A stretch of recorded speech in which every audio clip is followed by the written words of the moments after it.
الحمدللہ وحدہ والصلاة والسلام علی من لا نبی بعدہ اعوذ باللہ من الشیطان الرجیم بسم اللہ الرحمن الرحیم۔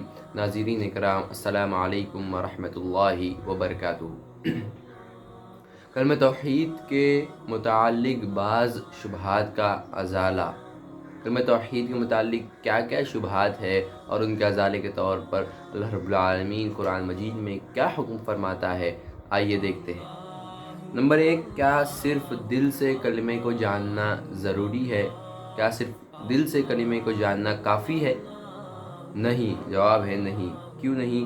تو ابو طالب کا واقعہ آپ ضرور جانتے ہیں۔ ابو طالب آپ صلی اللہ علیہ وسلم کے چچا تھے، جنہوں نے آپ صلی اللہ علیہ وسلم کی زندگی میں اسلام کے تعلق سے آپ صلی اللہ علیہ وسلم کے کام میں مدد بھی کی، لیکن کلمہ توحید کو جانتے بھی تھے لیکن اقرار کرنے سے رہے۔ تو کیا ہوا؟ انہیں جہنم میں عذاب دیا جائے گا، آگ کی جوتیاں پہنائی جائیں گی جس سے ان کا دماغ کھول رہا ہوگا۔ تو کلمہ توحید کو جاننا محض ضروری نہیں ہے بلکہ اس کا اقرار بھی کرنا ہے دلی طور پر۔ دوسرا شبہ، کیا صرف زبان سے کلمے کو پڑھنا کافی ہے؟ اس کا بھی جواب میں آتا ہے کہ نہیں۔ کیوں نہیں؟ عبداللہ بن ابی بن سلول کے تعلق سے اللہ تعالیٰ نے سورۃ النساء کے اندر فرمایا، سورۃ النساء آیت نمبر 145 کے اندر کہ ان المنافقین فی الدرک الاسفل من النار، کہ منافق جو ہے وہ جہنم کے سب سے نچلے درجے میں ہوں گے۔ اور اللہ تعالیٰ نے آگے بھی فرمایا کہ وَلَن تَجِدَ لَهُمْ نَصِيرًا، تو اے نبی آپ ان کا کوئی بھی مددگار نہیں پائیں گے۔ تیسرا شبہ جو ہے وہ یہ ہے کہ کیا کلمے پڑھنے والا مسلمان کبھی شرک کر سکتا ہے؟ کیا کلمہ کا اقرار کرنے والا مسلمان لا الہ الا اللہ کا، اللہ تعالیٰ کے علاوہ کوئی معبود برحق نہیں، اس بات کا اقرار کرنے والا مسلمان کیا شرک بھی کر سکتا ہے؟ تو جواب ہے جی ہاں۔ کیسے؟ اس کی دلیل اللہ تعالیٰ سورۃ الانعام آیت نمبر 82 کے اندر ارشاد فرماتا ہے، بسم اللہ الرحمن الرحیم، الذین آمنوا ولم یلبسوا ایمانہم بظلم اولئک لہم الامن ولہم مہتدون، کہ جو لوگ اللہ تعالیٰ پر ایمان لے آئے اور اپنے ایمان کو ظلم کے ساتھ غلط ملت نہیں کیا۔ اب یہاں پر ظلم کیا ہے؟ تو یہیں پر قرآن کی تفسیر ہی دیکھیں گے۔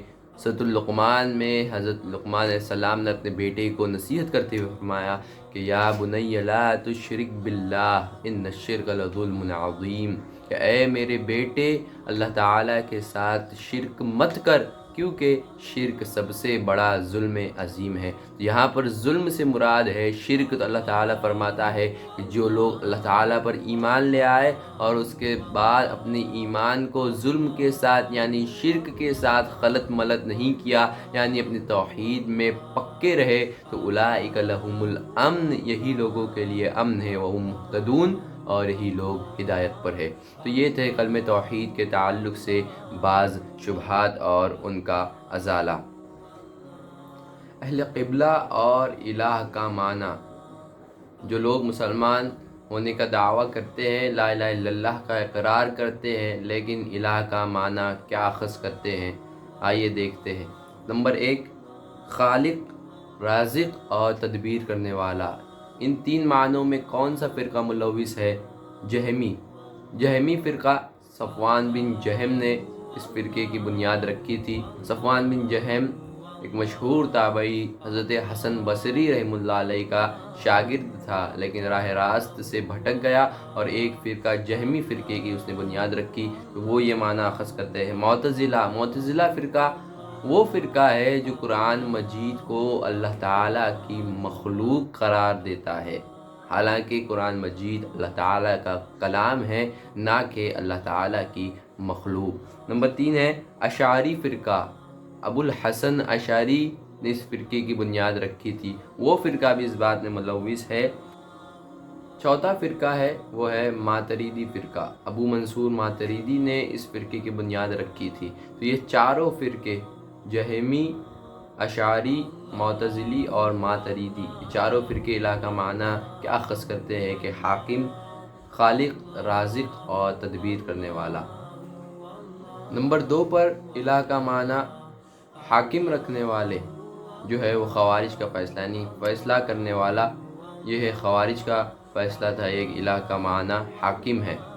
خوارج کون ہے؟ جو دین سے خارج ہو گئے، خارجی کے نام پر ہی ان کا نام ہے خوارج۔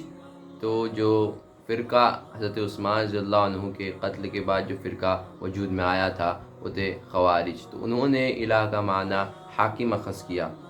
نمبر 3 پر الہ کا معنی معبود رکھنے والے جہمی فرقہ ہے، اور نمبر 4 پر الہ کا معنی موجود رکھنے والا صوفی فرقہ ہے۔ تو یہ فرقہ جو وحدت الحلول اور وحدت الوجود جیسے باطل عقائد کی تقلید کرنے والا فرقہ ہے، جو یہ کہتے ہیں کہ اللہ تعالی ہر جگہ پر موجود ہے، اور اس بات کی دلیل میں اس آیت کو پیش کرتے ہیں۔ سورۃ القاف کی آیت، اللہ تعالیٰ فرماتا ہے وَنَحْنُ أَقْرَبُ إِلَيْهِ مِنْ حَبْلِ الْوَرِيدِ، کہ ہم تمہاری رگِ جان سے بھی زیادہ قریب ہے۔ تو اس تعلق سے انہوں نے ذاتی طور پر اللہ تعالیٰ کو اپنے آپ سے قریب کر لیا، اور کہنے لگے کہ اللہ تعالیٰ ہر جگہ پر موجود ہے، وحدت الوجود کا عقیدہ، وحدت الحلول کا عقیدہ، لیکن اللہ تعالیٰ صرف اور صرف اس کی علم و حکمت کی بنیاد پر ہر جگہ پر موجود ہے۔ یہ نہیں کہہ سکتے ہم کہ اللہ تعالیٰ یہاں پر بھی ہے، وہاں پر بھی ہے۔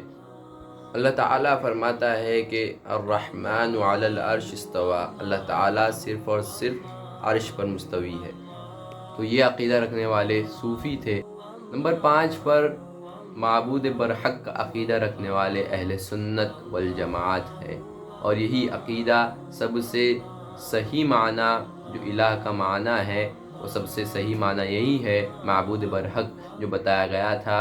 اس کی دلیل میں اللہ تعالیٰ نے فرمایا کہ ذالک بأن اللہ هو الحق، کہ اللہ تعالیٰ ہی حق ہے، اللہ تعالیٰ ہی سچا ہے۔ تو یہاں سے جو دلیل، اس دلیل کی بنیاد پر جو معنی اخذ کیا گیا اہل سنت والجماعت نے کہ الہ کا معنی معبود برحق ہے، تو ان 5 فرقوں میں جو سب سے صحیح معنی ہے الہ کا وہ ہے معبود برحق۔ تو ہمیں چاہیے کہ ہم جب بھی لا الہ الا اللہ کا اقرار کریں، کلمہ کا جب ہم اپنی زبان سے ادا کریں، تو ہمارے ذہن میں یہی معنی ہو کہ اللہ تعالیٰ کے سوا کوئی معبود برحق نہیں۔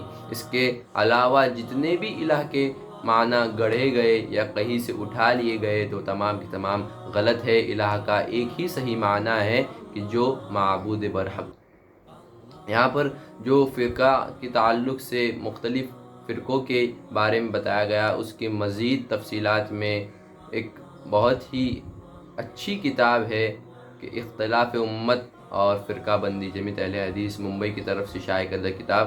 تو میں چاہوں گا کہ اگر آپ اور مزید معلومات حاصل کرنا چاہتے ہیں فرقہ بندی کے تعلق سے، تو اس کتاب پر غور کیجیے اور اس کتاب کا مطالعہ کیجیے۔ اللہ رب العالمین سے دعا ہے کہ اللہ تعالیٰ تو ہمیں حق بات کو سمجھنے اور اس کے مطابق عمل کرنے اور اس کے مطابق لوگوں کی اصلاح کرنے کی توفیق عطا فرما، آمین۔ وآخر الدعوانا ان الحمد للہ رب العالمین، والسلام علیکم ورحمۃ اللہ وبرکاتہ۔